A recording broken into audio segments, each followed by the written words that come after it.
Another fall season, another Call of Duty. This year we have Call of Duty Black Ops 6.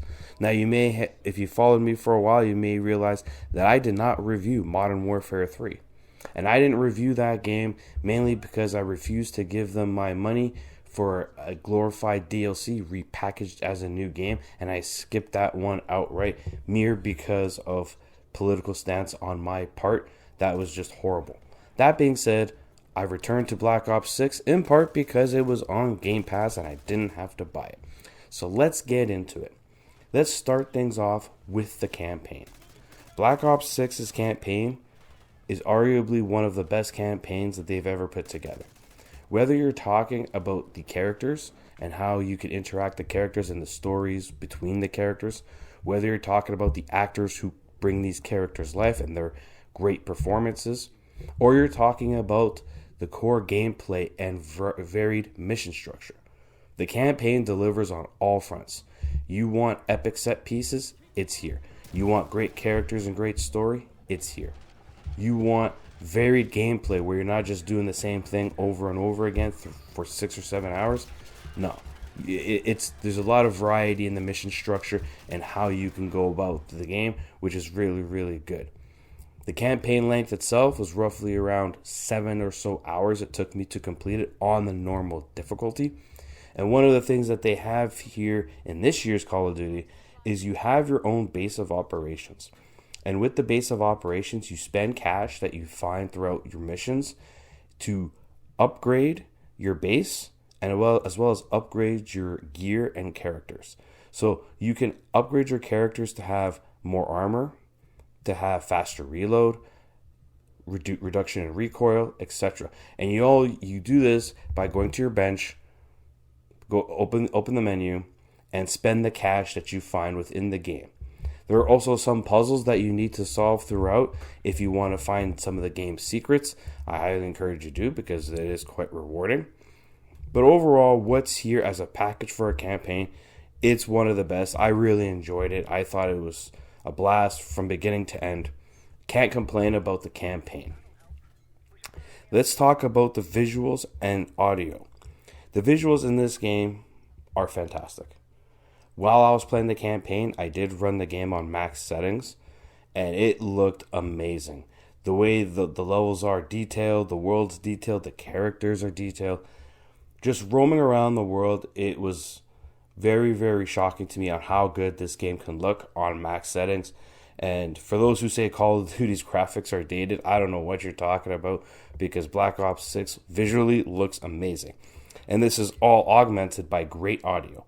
Not only are the sound effects from the guns, footsteps, and banter from the enemies really, really good, but also the musical score is really good. And the musical score gets you pumped during major set pieces and gunfights. Overall, as a presentation, both in terms of visual and audio, Black Ops 6 delivers quite nicely. In terms of the game's core gameplay, this is Call of Duty. And you know it's Call of Duty. It's like playing Madden. It's like playing NHL. You know what you're going to get. This is an arcade shooter through and through, set in a more realistic setting. That being said, the new addition to the gameplay this year is the Omni movement. If you don't know what that is, it basically allows you to sprint in any direction, slide and dive in any direction. While this sounds quite basic, it really, really, really improves the movement of the game, especially in multiplayer. The movement in this game is phenomenal and probably the best, if not the best, of the series. I mean, if everything feels so smooth, it is great for people who like to play run and gun style. So if you are a run and gunner, you should fall in love with this movement because it allows you to just constantly move around the map how you see fit. So the Omni movement to me is the shining star of the new gameplay additions. While it sounds basic, it does a lot. And it makes this Call of Duty feel a lot smoother than past entries in the franchise. So that's enough about the campaign and the overall gameplay of how Call of Duty plays. How about the zombies mode? Well, truth be told, I am not personally a big zombies guy, never have been. When it comes to cooperative experiences, I just feel like there's better options out there, especially now when you have Helldivers 2 is a better option, Space Marine 2 is a better option. So I did dabble into the zombies here, and overall, I think it's okay. I do think it is better to play with friends because being Call of Duty, a lot of people aren't on comms and they just do whatever they like. So it does work much better when you are in with a group that you can queue in. But overall, it's a good experience. I imagine that if you're a hardcore zombies fan, you will like the zombies mode. It's really good here. It's just, to me personally, nothing special for me. Never been a fan of this aspect of the game. But I did try and I did have some fun with it. So I imagine zombies fans will actually have thorough enjoyment of the mode. The one thing I will say is when it comes to the progression of the zombies, if you don't know, progression is shared with zombies and multiplayer. Meaning that if you play zombies primarily and dabble into multiplayer, your progression carries on between the two modes and vice versa. So you are always progressing. The only issue with this is that sometimes as you level up your account, you'll have levels where you're only getting one thing for the mode of your choice and the other modes are getting stuff. So for example, you might be a multiplayer person and not a zombies person like me, and you'll level up your account one level and then you get one multiplayer item but 2 or 3 zombie items. And it's like, well, 2 of those items, 3 of those items I'm not going to use because I'm not a zombies player, and vice versa. It happens the other way as well. It's just something to be noted when you hear shared progression between zombies and multiplayer. Now, let's get into the bread and butter of Call of Duty, the multiplayer aspect. Again, as I stated at the beginning, earlier in the video, Omni Movement is the new gameplay feature for Call of Duty Black Ops 6. And it works phenomenal with the multiplayer.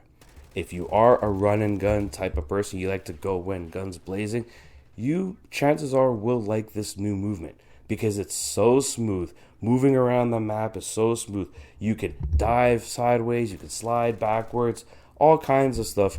And it is a lot of fun to move around the map, and it's very, very fluid. And because this is Call of Duty, you get your traditional multiplayer tropes. You level up your account, you unlock things, you use a gun, you unlock the attachments for the guns, there's challenges to complete if you want certain camos, etc., etc. While there is no battle pass currently in the game, we know it's going to come with the Season 1 launch, as well as the Warzone integration. This is Call of Duty multiplayer, so by this point, everyone should know what it is and whether they like it or not. That being said, Black Ops 6's multiplayer does have a glaring issue, at least for me. And that issue with regards to the multiplayer. As good as the movement mechanics are with Omni Movement, as much as I enjoy the core loop of Call of Duty, getting kill streaks, leveling up your guns, etc., the maps in Black Ops 6 are just bad. They are just bad. Majority of the maps I do not like. And the reason for this is as follows. In Black Ops 6, you have about 3 or 4 maps that are small box maps that try to be Shipment. And it's just not as good as Shipment. And to make matters worse, if you're somebody like me and I don't like the Shipment map, you're not going to like these maps either, and you're just going to leave the lobby and go requeue. And that's just those maps. Then you have the rest of the maps. And out of the rest of the maps, there's only like 2 or 3 that are actually decent and good maps. The rest of the maps all suffer from the same problem. There's a lack of flow when it comes to the map.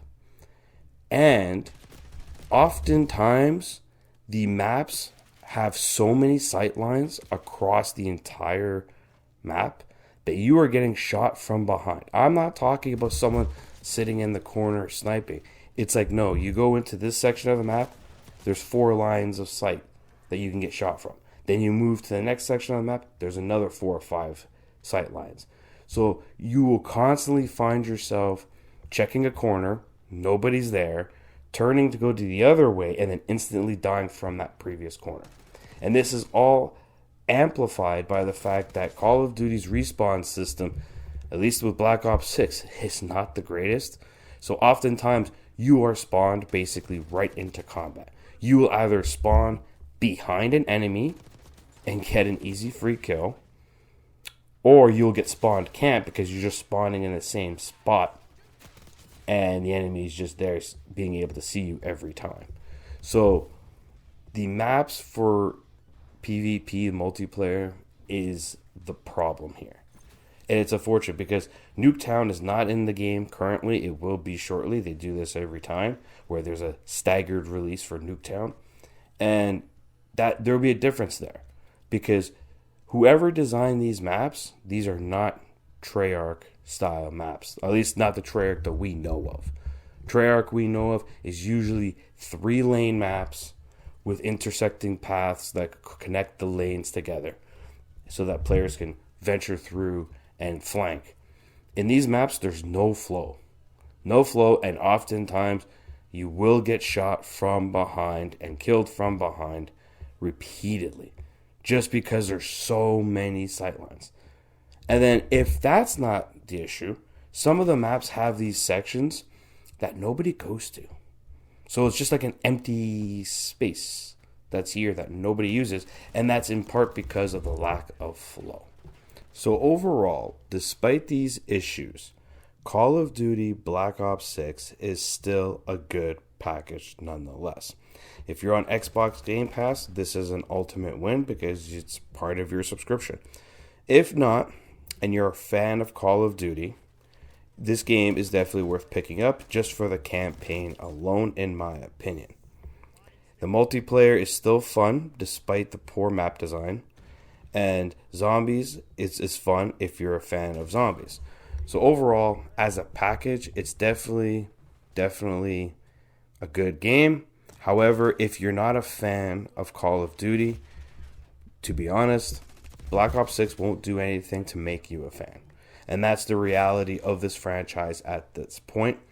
Call of Duty is the first-person shooter of sports games. You either like it and you support it yearly, or you don't and you just don't bother, right? People talk about, Madden and the sports games. They're just people buy them every single year despite being a roster update and some tweaks, but yet people buy them because they're a fan of that sport. So if you're a fan of Call of Duty, Black Ops 6 is a very good addition to the franchise. If you're not, it won't change your mind. Overall, I enjoyed Black Ops 6.